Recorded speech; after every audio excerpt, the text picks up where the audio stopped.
Technology aids us in so many different ways in our modern day lives. Most people think of technology as their cell phones or the computers or cars that they drive. It hasn't always been this way. Technology has come from very humble beginnings, such as stone tools or agriculture. These have aided our species for hundreds of thousands of years now. Science has taken technology in many different directions now. So what is the difference between science, technology, and engineering? A lot of time there's a big disconnect between the people that use the technology and those that create it. This seems to be shrinking with our younger generations. My 6-year-old son seems to be quite well adapted to the tablets, and he works his way through it quite well. Whereas my grandparents didn't have a clue about these type of things. So they'd often hand it over to the younger generation to use these new technologies. And researchers and scientists are using this technology to further their expansion, much like business leaders and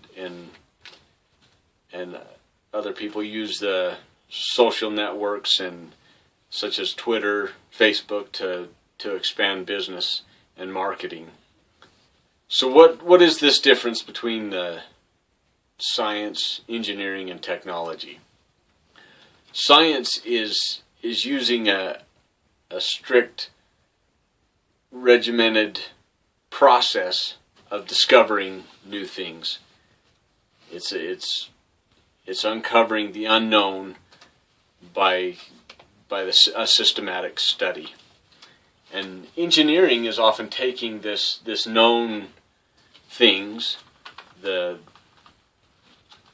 value of science, the understandings of these new concepts, and applying them to help civilization, or to aid us in new ways, such as developing the automobile or computers. These things have come about because of the systematic study of science and then implemented by the engineer.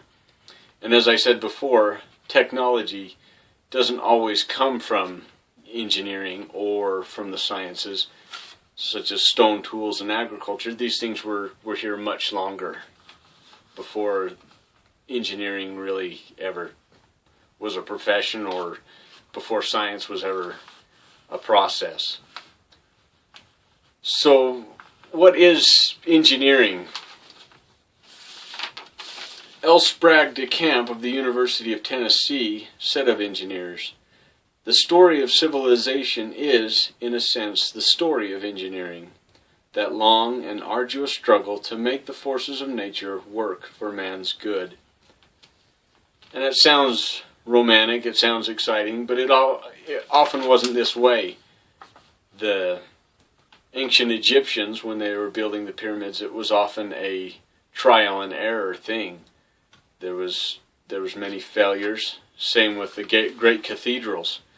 A lot of great buildings fell down before they actually understood the process that it would take to make them stand.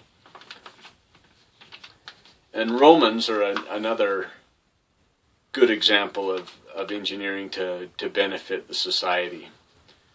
They built many great waterways and bringing fresh water in, and great buildings to help expand the Roman Empire. And technology continues to help and aid engineers even in today's society. A simple example would be the Excel, a spreadsheet. It takes very mundane, very arduous number crunching and simplifies it. It'll crunch through an amazing amount of information very quickly. And it also takes out that human aspect of it, of maybe missing a number here or there, and and coming up with errors or incorrect information, it does it right, it does it fast, and without the error. And so it aids engineers in that, where today's engineers are very focused on the right information and not build a building and see if it stands up. We can't do that. We have to have it stand. We have to have it be safe. That's the process. That's what we have to do as engineers. And another example would be a finite element analysis software. This is software that's been built by computer programmers to basically build anything from small little objects all the way up to, an example would be the 787 for Boeing's big new jet, was completely designed, completely simulated, and designed, built, and everything by computers. And these are powerful, amazing programs, all aided and benefited by technology.